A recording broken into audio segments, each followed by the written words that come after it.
우리 옆에 계신 분한테 십자가가 답입니다. 이렇게 인사 한번 하겠습니다. 예수님이 이 세상에 오실 때 이미 이 땅에 많은 종교 집단들이 있었고 또 정치 집단들이 있었습니다. 사두개인이라고 하는 사람들이 있었는데 이 사람들은 로마의 편에 붙어서 유대인들에게 많은 종교세를 부과하는 사람들이었습니다. 그래서 예수님은 성전에 들어가서 만민이 기도하는 집을 강도의 굴혈로 만들었다 이렇게 말하셨습니다. 바리새파라고 하는 또 종교 집단도 있었습니다. 이들은 굉장히 교리적으로 건강한 사람들이었는데 한 가지 알지 못한 것이 있는데 자기들이 죄인이라는 사실을 알지를 못해서 예수님은 이들을 소경이다 이렇게 말씀했습니다. 굉장히 올바른 성경을 가지고 있었음에도 불구하고 자신이 죄인이라는 사실을 알지 못하고 다른 사람들을 끊임없이 비판하고 정죄하는 삶을 살았던 영적인 소경들이었습니다. 또 거기에 비해서 이 현실의 정치, 현실의 상황이 너무 꼴보기가 싫어서 현실을 도피하는 사람들도 있었습니다. 이제 그 사람들은 에세네파라고 하는 사람들이었는데 이 사람들은 광야로 가서 그곳에서 말씀을 읽고 기도하는 일에 전념하면서 그 현실 정치, 불의하고 이 답답한 현실 정치에 대하여 외면하고 오직 하늘을 바라보면서 다시 오실 주님을 기다리는 삶을 살았던 사람들입니다. 또 이 사람들하고는 다르게 이제 정치적인 집단인데 열심당원이라고 하는 사람들이 있었습니다. 이 사람들은 이제 로마를 대항해서 투쟁을 하고 또 어떤 사람들은 이제 시기리옷이라고 하는 것처럼 이 로마의 요인들을 암살하는 그런 열심당원이라고 하는 사람들도 있었습니다. 각각의 종교단체든 정치단체든 그들이 추구하는 목적이 뚜렷하고 분명했습니다. 사두개인들은 뭐라고요? 로마의 지배 속에서 로마의 편에 들어서 현실적인 부여와 안정과 평안과 복을 누리며 살기를 원했던 사람들이고 바리새인들은 나름대로 종교적인 열심을 가진 사람들이었지만 그들은 예수님이 누구신지를 알아보지 못하고 자기가 죄인인지를 알아보지 못하고 자기 의에 사로잡혀서 다른 사람을 정죄하는 삶을 살았던 예수님이 영적인 소경이라고 부르는 사람들이었습니다. 그런데 이제 예수님이 이 세상에 오셔서 오늘 본문에 침례 요한이 예수님을 증거했던 삶이 끝나고 첫 번째 예수님을 따랐던 제자 공동체를 형성하는 이야기를 하고 있습니다. 그러면 바리새파 공동체, 사두개파 공동체, 열심당원 에세네파 공동체와 다르게 예수님을 따르는 공동체는 무엇을 추구하는, 예수님을 따르는 사람들은 도대체 어떤 인생의 목적을 가지고 살아가는 사람들이었을까? 첫 번째 예수님을 따랐던 사람은 침례 요한의 제자 중에 두 사람이었습니다. 한 사람의 이름은 안드레라고 기록되어져 있고 또 한 사람의 이름은 기록이 되어져 있지 않지만 누군지는 분명합니다. 이 요한복음을 쓴 요한복음의 저자인 사도 요한입니다. 하나님의 어린 양이다라는 요한의 증거, 너희들이 이 땅에 수없는 인생의 답을 찾지만 나는 그 답을 줄 수 없는 분이고 내 뒤에 오시는 분이 있는데 그분이 하나님의 아들이고 그분이 창조주시다. 그리고 그 예수님을 증거한 그 증거를 듣고 예수님의 제자가 되기 위해서 예수님을 찾아왔던 이제 요한과 안드레, 그리고 이제 이 안드레로부터 전도를 받은 형제 베드로와 같은 마을에 살고 있었던 빌립과 바돌로메, 이제 요 사람들이 예수님의 첫 번째 제자 공동체였습니다. 그런데 예수님이 자기를 따르는 제자들에게 던지는 첫 번째 질문, 이 굉장히 중요한 예수님의 첫마디고 요한복음에 나온 예수님의 첫마디며 첫 번째 질문입니다. 그 질문이 무엇이었습니까? 무엇을 구하느냐는 것이었습니다. 이 무엇을 구하느냐는 질문은 예수님을 찾아온 목적이 무엇이냐라는 것과 같은 말이죠. 다시 말해서 예수님을 따르는 제자들, 그 공동체의 성격, 무엇을 추구하고 무엇을 목적으로 살아가는 사람들인지를 분명하게 하려고 하는 것입니다. 오늘날 교회도 마찬가지죠. 오늘날 이 땅에 수없는 교회들이 있지만 교회들마다 정치에 뛰어든 교회들도 있고 또 나름대로 정치를 외면하고 오직 현실의 복, 사람들을 모으고 현실의 복, 기복신앙으로 물들어버린 교회도 있고 교회들마다 교회들이 수없이 있지만 그 교회들의 성격과 추구하는 목적은 분명히 다릅니다. 그죠? 그러면 예수님의 제자 공동체가 무엇을 추구하는 공동체였을까? 요한복음에 보면 수없는 무리들이 요한복음에 6장에 예수님을 따라옵니다. 그 사람들은 떡을 먹고 배부른 까닭에 예수님을 따랐던 사람들이죠. 그런데 예수님은 그들을 원하지 않았어요. 왜? 예수님이 추구하고 세우기를 원하는 공동체는 떡을 먹고 배부르고 이 세상에 평안하게 살기를 원하는 이제 그런 사람들의 공동체가 아니었습니다. 어떤 사람들은 예수님보다 예수님이 주시는 선물이 더 중요해서 예수님이 주시는 선물을 바라면서 예수님을 따르는 사람들도 있었지만 그 역시 예수님이 추구하시는 공동체는 아니었습니다.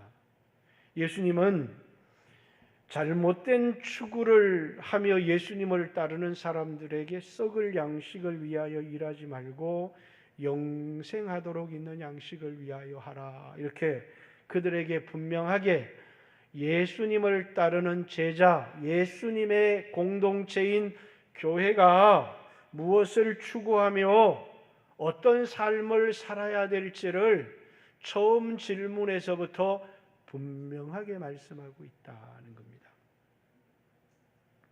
AD 68년에 네로 황제가 죽었습니다. 그리고 이제 로마 각 지역에서 황제를 추대한다고 1년 사이에 4명의 황제가 바뀌었습니다. 그리고 이제 로마의 동부군 사령관이었던 이제 베스파시안 이렇게 되어 있지만 베스파시아누스라고 하는 사람입니다.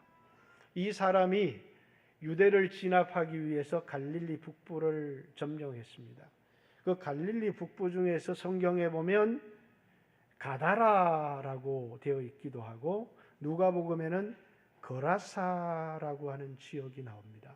마태복음에는 가다라라고 되어 있고 누가복음에는 거라사라고 하는 곳이 나오는데 그곳에 광인 한 사람이 있었는데 예수님이 이제 그 광인의 귀신이 들려서 누구냐 물었더니 군대 귀신이 들렸다 이렇게 얘기합니다. 그 군대 귀신이라는 말은 헬라어로 레기온이라고 하는 이제 로마의 사단입니다. 이 군단이죠. 2,000명, 2,000명, 2,000명 세 개의 사단이 한 부대를 이룬 군단을 레기온이라고 합니다. 그런데 제가 얘기를 좀 잘못했습니다. 600명이 모인 2,000명에 해당하는 이제 군단을 레기온이라고 합니다. 그런데 예수님께서 그 귀신을 쫓아내어 주셨죠. 그런데 그 지역이 바로 어떤 지역이냐면 베시파니아누스라는 사람이 그 지역을 점령하고 한 마을을 몰살시켜버렸던, 그래서 그 지역의 주민 전체가 몰살을 당한 곳이었습니다. 천부장을 보내어서 한 동네를 불사르고 몰살시켜버렸는데 그곳에서 억압되어서 그래서 귀신 들리고 고통당하는 사람들. 자, 요한복음은 이 사건이 있고 난 이후에 15년, 20년 후에 이제 AD 70년 베스파시아누스라는 사람은 로마의 황제가 되고 그 아들 티토라고 하는 사람이 예루살렘을 점령해서 100만 이상의 사람을 살해시키고 성전을 파괴했습니다. 그리고 이제 이스라엘 백성들은 어떻게 살아야 될까? 바리새인들은 AD 85년에 지금까지는 어떤 유대교였느냐면 성전을 중심으로 한 제사장적 유대교. 지금은 여러분들 조금 어렵죠? 그런데 이제 그들은 이제 성전이 파괴되었기 때문에 율법을 중심으로 한 랍비적 유대교를 유대교의 재건을 위해서 나섰습니다. 그 속에 이제 이 땅에 있는 수없는 그리스도인들에게 우리는 무엇을 추구하며 살아야 될 것인가 라고 하는, 다시 말해서 이 요한복음은 AD 85년 이후에 쓰여진 복음서인데 이 땅의 그리스도인들에게 예수를 믿는 사람들은, 교회를 다니는 사람들은, 그리스도인이라고 하는 사람들은 무엇을 추구하며 살아야 될 것인가에 대한, 예수님을 더 이상 육신으로 볼 수 없는 상황 가운데 있지만 예수님을 따르는 사람들이 무엇을 추구하며 살아야 될 것인가, 그것에 대한 가장 중요한 질문을 우리에게 말하려고 하는 것입니다. 그래서 자기를 따르는 제자들에게 예수님이 던진 첫 번째 가장 중요한 질문, 무엇을 구하느냐, 이렇게 묻고 계신 겁니다. 우리 영광교회 성도들도 30년, 40년 신앙생활을 해서 여기까지 온 사람도 있고, 또 수없는 젊은이들이 앞으로 인생의 올바른 목적을 가지고 살아야 되는데 무엇을 구하며 살아야 될 건가? 어떤 인생의 목적을 가지고 살아야 될 것인가? 이것은 우리에게 너무나 중요한 질문이죠. 어떤 사람들은 예수 믿고 나서 돈을 버는 것이, 이 세상에서 성공하는 것이 축복이라고 생각해서 세상의 성공과 돈을 추구하며 썩을 양식을 위해서 평생을 여기까지 살아오신 분들도 우리 가운데는 없지 않을 겁니다. 그죠? 분명히 있을 겁니다. 또 어떤 사람들은 믿음이 좋다는 이유로 현실을 외면하면서 하늘만 바라보며 살았던 에세네파 같은 사람들도 대단히 믿음이 좋은 사람인 것 같지만 그것이 올바른 신앙인가라고 하는, 에세네파 같은 사람들도 분명히 있었을 것입니다. 어떤 사람들은 사두개파처럼 살아가기도 하고, 어떤 사람들은 바리새파처럼 살아가기도 하고, 또 오늘날 이 땅에 수없는 교회들이 또 정권에 맞서서, 불의한 정권에 맞서서 일어나는 교회들도 있는 것을 봅니다. 그것이 우리가 추구해야 될 것이고 가야 될 길인가? 우리는 무엇을 추구하고 우리는 어떻게 이 땅에 살아야 되느냐라고 하는 AD 85년 이후에 그리스도인들에게 교회는, 그리스도인들은 무엇을 추구하며 어떻게 살아야 됩니까? 라고 하는 질문을 우리에게 답하려고 하는 것입니다. 여전히 오늘 이 땅의 젊은이들과 이 땅의 우리 교회들에게도 주는 중요한 질문이다, 이렇게 생각을 합니다.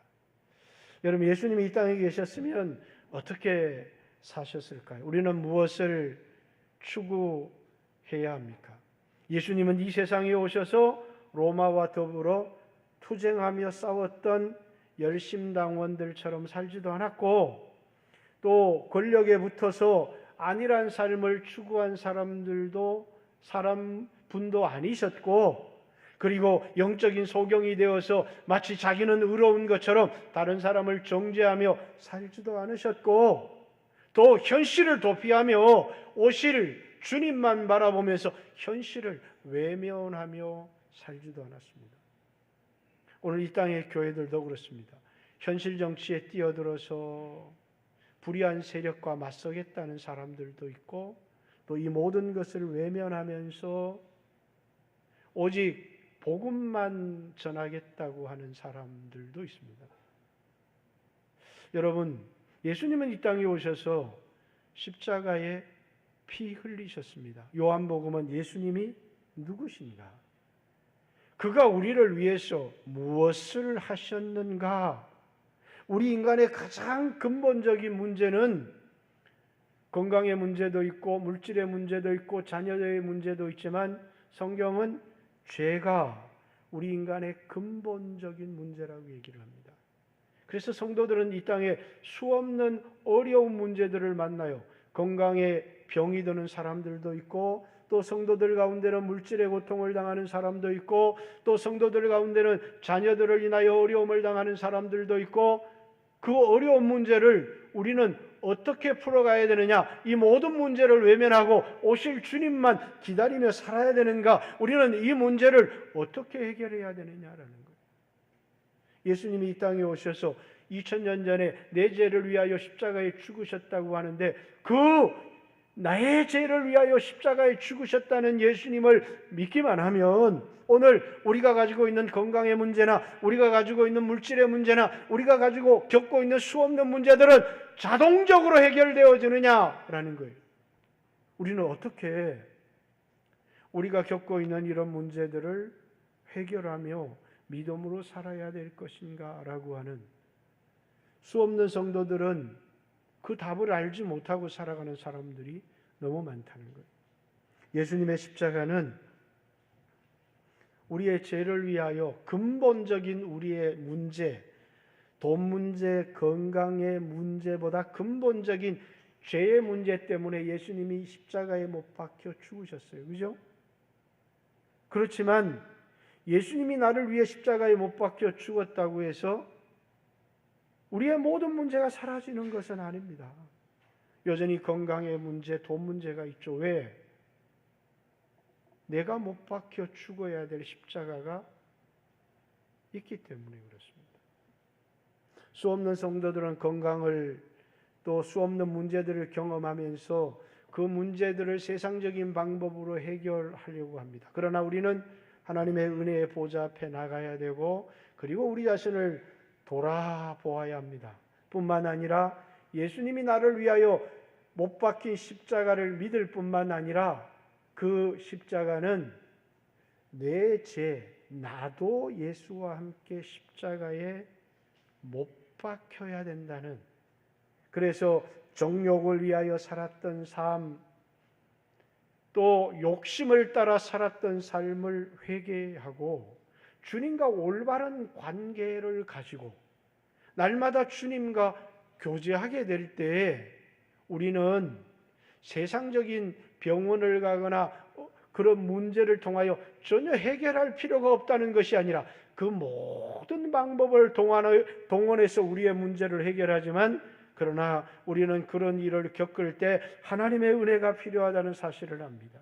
그 은혜를 구하기 위하여 예수님이 나를 위하여 못 박힌 그 십자가도 의지하지만, 내가 정욕대로 욕심대로 살았던 그 삶을 회개하고, 주님, 제가 예수님 십자가에 원수로 살았습니다. 그러면서 내가 예수 그리스도와 함께 십자가에 못 박히는, 그래서 이 몸이 이제는 그리스도와 함께 십자가에 못 박혀서 이 죽을 몸, 이 죄의 몸이 다시는 죄에게 종노릇하지 않는 내가 십자가에 못 박히는 이 삶이, 그것을 통하여 주님과 올바른 관계로 나가야 오늘 우리의 삶에 주어지는 놀라운 은혜를 경험할 수도 있고, 그래서 뭡니까? 예수님이 나를 위해 못 박힌 십자가만을 의지하는 게 아니라, 예수님이 나를 위해 십자가에 못 박힌 그것은 나로 하여금 다시는 죄의 종이 되어서 살아가지 말고, 이전에 예수 믿기 이전에 살았던 삶을 반복하여 살지 말고, 우리도 예수님과 함께 십자가에 못 박혀서 이제는 정욕과 욕심, 죄가 우리를 지배하는 삶을 살아가는 것이 아니라 예수님이 우리 안에 오셔서 우리를 다스리는 삶을 살아갈 수 있도록 주님과 교제하며 주님과 동행하는 삶을 살아갈 수 있도록, 그것이 뭡니까? 우리가 이 땅에 수없는 문제를 겪으면서 그 문제를 해결하는 중요한 방식입니다. 주님은 우리가 겪고 있는 건강의 문제나 우리가 당하고 있는 수없는 위기의 문제에 대하여서 무관심한 것이 아니라, 사람들은 눈물을 흘리기도 하고 사람들은 기도하기도 하지만 사람들은 절망합니다. 왜? 마치 하나님은 내 문제와 아무런 상관이 없는 것처럼. 그러나 예수님은 이미 우리에게 이 문제에 대한 해답을 주셨다는 거예요. 그 답이 십자가에 있다는 거예요. 예수님이 지신 십자가뿐만 아니라 내가 예수와 함께 십자가에 못 박혀서 내가 죽고 예수가 사는 삶을 통해서 하나님과 새로운 관계 속에 살아갈 때 우리에게 문제들이 해결되어지고, 뿐만 아니라 하나님이 우리에게 공급해 주시는 놀라운 은혜들을 경험하는 삶, 이것이 뭐라고요? 십자가가 답이다라고 하는. 그런데 예수님이 나를 위하여 십자가에 피 흘린 것을 믿습니다라고 하면서 오늘 이 문제가 나에게 일어난 중요한 이유, 하나님이 광야를 만나게 한 중요한 이유가 내가 변화할 수 있도록, 이 육체를 사용하는 방법이, 옛날에는 이 육체가 죄의 도구였는데 이제는 의의 병기로 하나님 앞에 거룩한 제사로 드려지기 위해서 하나님은 이 몸을 하나님의 영광의 도구로 쓰기를 원하는데, 여전히 정욕의 도구가 되고 죄의 도구가 되어서 육체를 잘못 사용하는, 우리의 영혼은 구원을 얻었지만 내가 예수 그리스도와 함께 내 안에 있는 죄의 정욕을 십자가에 못 박음으로 우리 육체 또한 구원을 얻도록, 몸의 구속을 얻게 하시기 위해서 예수님은 이 땅에 여러분과 저의 삶에 수없는 문제들도 허락하시지만, 그 문제 속에 주님은 항상 십자가가 답이다라고 말씀하시는 거예요. 그 십자가는 우리의 머릿속에서는 예수님이 나를 위해 십자가를 지셨습니다라고 말하지만, 그렇습니다. 예수님이 나를 위해 십자가를 지셨습니다. 그러나 예수님은 우리에게 또 말씀하시죠. 네가 나와 함께 십자가에 못 박혀야 된다. 우리가 예수와 함께 십자가에 못 박힐 때 그것이 진정한 회개라는 거예요. 내가 내 몸을 다스리고 내가 내 인생의 주인 되었던 삶을 십자가에 못 박고 이제는 예수님이 내 인생의 왕이 되어 주인이 되어지는 삶을 살아가는 게 오늘 우리가 현실을 겪고 있는 수없는 문제를 해결할 수 있는 중요한 답이라는 거예요. 하나님의 은혜가 우리에게 베풀어지는. 그래서 우리의 신앙은 그냥 현실의 복만을 바라는 사람도 아니고 다시 오실 그리스도만을 기다리는 사람도 아니고, 우리의 신앙은 다시 오실 주님을 기다리지만 이 땅에 현재라고 하는, 현실이라고 하는 그것에 두 발을 딛고 살아가기 때문에 현실의 문제를 해결하지 않고 결코 살아갈 수 없다는 거예요. 그 현실의 문제를 해결하는 것, 하나님과의 관계를 회복하는 것, 다시 오실 주님을 기다리는 이 모든 것에 대한 해답이 어디에 있다고요? 십자가에 있다라고 우리에게 말씀하신다는 거예요.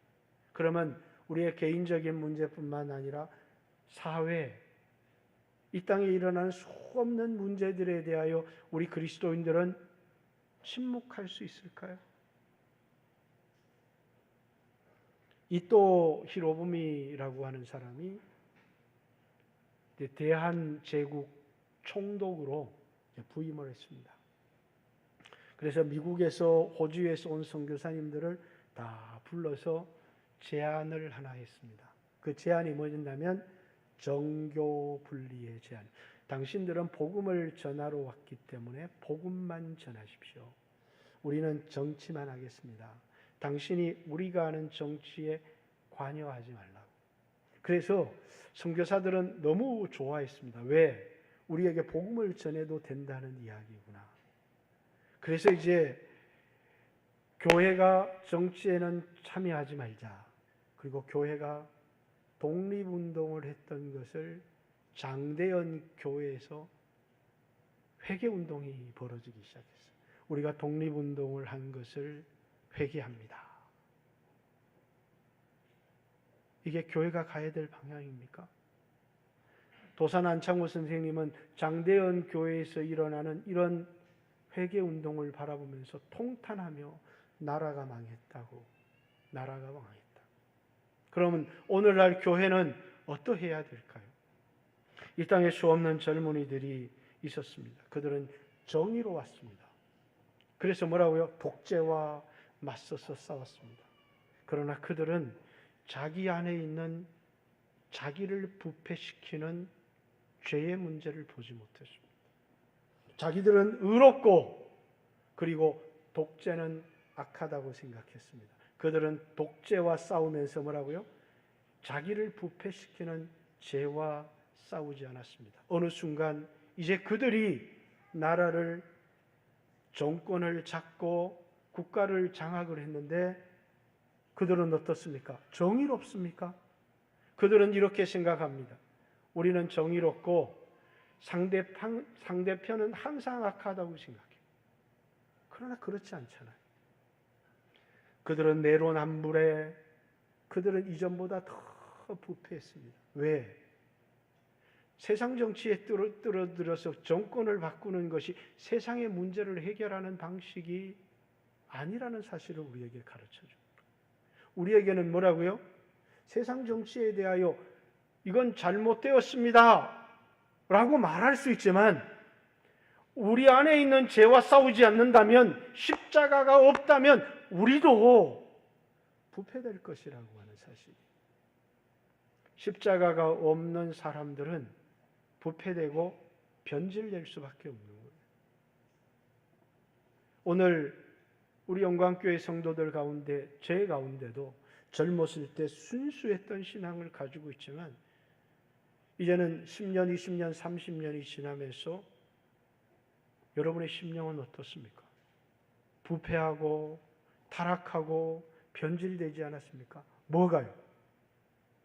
뭐가 우리를 변질시키고 뭐가 우리를 부패하고 뭐가 우리를 타락하게 만들었습니까? 우리 안에 있는 죄성 아닙니까? 우리 안에 있는 근본적인 죄의 문제를 십자가를 통하여 해결하지 않는다면, 그리고 우리는 세상 속에 뛰어든다면, 그래서 다른 사람의 죄를 보고 분노하고 자기 안에 있는 자기도 똑같이 변질되어져 가는 자신의 죄와 싸우지 않는다면 이 나라에 답이 없습니다. 자, 새로운 정치 세력이 나타나서 이 나라를 바꾼다고 해서 그러면 이 나라는 소망이 있겠습니까? 그렇지 않습니다. 이 나라의 소망은 교회에 있습니다. 그래서 저는 교회가 회개해야 된다. 여러분, 교회가 회개해야 되는 겁니다. 이 땅의 역사의 주인은 하나님이시고 하나님이 역사를 이끌어가는데 교회가 너무 부패한 겁니다. 너무 변질된 거예요. 더 이상 죄와 싸우지 않는 교회, 예수님의 십자가를 의지하면서 자기가 못 박혀야 되는 십자가는 없는 교회, 끊임없이 욕심을 추구하는 교회, 여러분, 이것은 세상에 빛이 되어져야 될 교회가 빛을 잃어버린 겁니다. 그리고 세상은 어두워졌어요. 그리고 그 사람들은 죄가 자기를 부패한 줄을 모르고 자기는 선하다고 생각합니다. 그리고 자기를 반대하는 사람들은 다 악하다고 생각합니다. 그러나 똑똑히 보십시오. 그들이 얼마나 변질되고 부패했는지를. 오늘 그들뿐만이 아니에요. 오늘 우리를 보십시오. 여러분을 들여다보십시오. 저도 제 자신을 들여다봅니다. 우리가 얼마나 변질되고 얼마나 부패했는지. 우리는 예수님의 십자가를 의지해야 합니다. 그 십자가를 의지해서 우리는 하나님의 은혜의 보좌 앞에 나갈 수 있습니다. 아무리 큰 죄를 지었다고 할지라도 우리는 하나님의 은혜의 보좌 앞에 나갈 수 있습니다. 예수님이 달리신 십자가를 바라보면서 우리는 내가 얼마나 큰 죄인인지, 내 안에 있는 사륵스라고 하는 죄의 정욕, 무서운 나를 부패하게 만드는 죄의 정욕이 내 안에 있다는 사실을 장로님들 안에도, 권사님들 안에도, 성도님들 안에도, 그리고 목사의 마음속에도 무서운 우리를 부패시키는 죄의 정욕이 있다는 사실을 우리는 인식해야 합니다.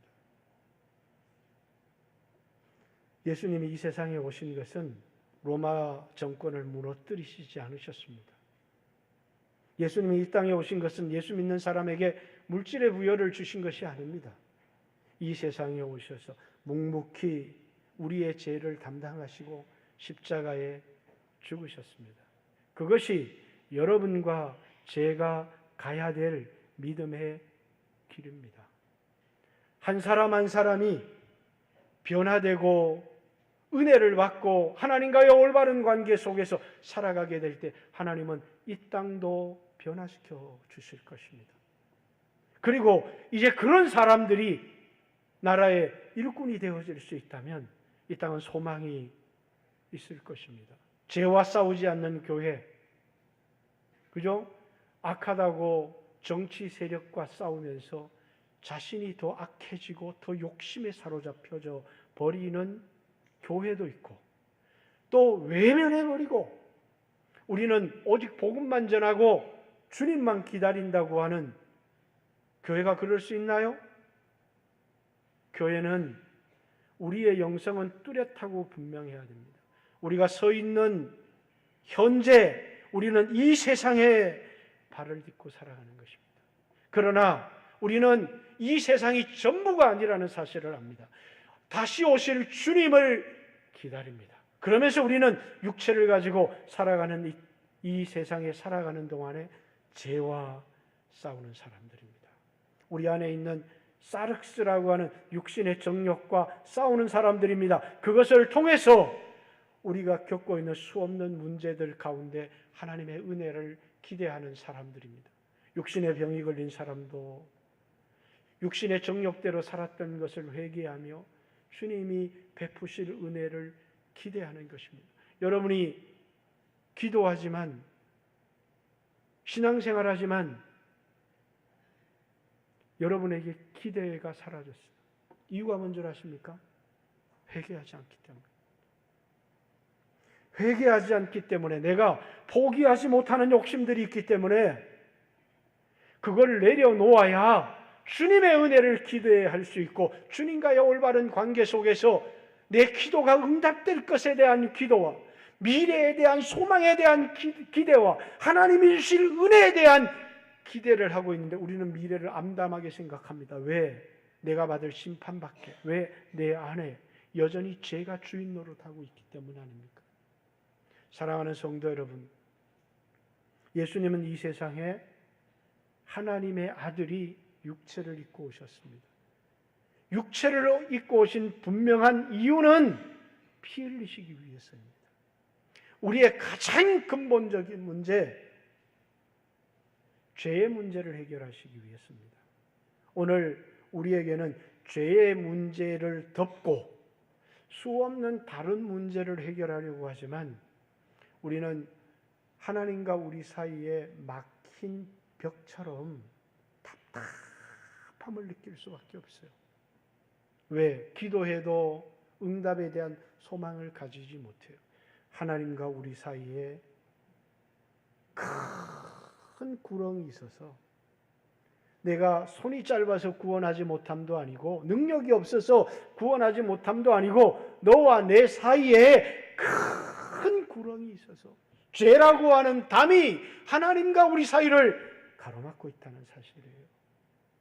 그 담은 예수님의 십자가를 통해서 우리는 지난날의 죄를 용서받았지만 오늘 우리의 삶을 바르게 살아가기 위해서는 우리는 내려놓아야 될 욕심, 잘못 사용하고 있는 육체에 대한 회개, 욕심에 대한 회개, 그리고 하나님 앞에 올바르게 나가게 될 때 교회는 하나님이 주시는 놀라운 은혜를 경험하게 될 것입니다. 사랑하는 성도 여러분, 오늘 한국교회가, 우리 영광교회가 가야 될 올바른 방향은 무엇일까요? 우리는 돌을 들고 나가 싸우지 않습니다. 그러나 우리는 죄와 맞서서 싸웁니다. 우리가 하나님과의 올바른 관계 속에 서게 될 때 하나님은 이 땅의 다음 세대 미래에 이 땅에 은혜를 주실 것이라는 사실을 압니다. 그것이 예수 공동체, 제자 공동체가 추구하였던 삶의 목적이었다라는 사실이에요. 우리 영광교회 모든 성도들은 예수님이 세우려고 했던 이 제자 공동체를 올바르게 이해하고 제자의 길을 걸어가는 귀한 성도들이 되시기를 주님의 이름으로 축복합니다. 또 내가 욕심을 좀 버리고 의로운 삶을 산다고 해서 바리새인처럼 내가 의롭게 된 것처럼 착각해서는 안 됩니다. 우리는 세상을 안아야 되고 죄인을 안아야 되고 긍휼히 여기는, 교회는 세상을 품는 곳이 교회다라는 사실입니다. 우리 영광교회가 또 이 땅에 있는 많은 한국교회가 이 땅에 빛이 되고 이 땅에 소망이 되어지고 우리 영광교회 성도들이 올바른 예수님을 따라가는 제자의 길을 걸어가는 성도들이 되어지고 수없는 문제와 어려움 속에 십자가 앞에 나갈 뿐만 아니라 여러분들이 십자가를 지고 십자가에 못 박혀서 새로운 삶을 살아가는 예수님의 참된 제자들이 되기를 주님의 이름으로 축복합니다. 같이 한번 하나님 앞에 기도드리겠습니다. 주님이 오늘 우리에게 묻고 있습니다. 무엇을 구하느냐? 오늘 원래 설교를 어디 계십니까?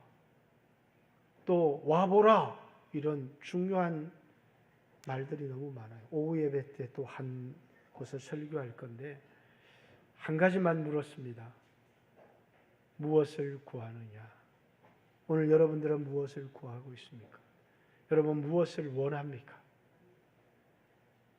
십자가가 답이라는, 예수님이 달린 십자가, 예수 그리스도와 함께 내가 못 박힌 십자가, 그것이 이 땅의 모든 현실 문제의 답일 뿐만 아니라 다시 오실 주님을 맞이할 그 성도들의 답이라는 사실을 기억했으면 좋겠습니다. 같이 한번 주여 하시고 하나님 앞에 기도합니다. 나는 지금도 예수님의 십자가를 의지해서 은혜의 보좌 앞에 나갈 수 있다는 사실을 기억하십시오. 그리고 내가 예수와 함께 십자가에 못 박히기를 하나님이 원하신다는 사실을 여러분 기억하십시오. 그리고 기도합니다.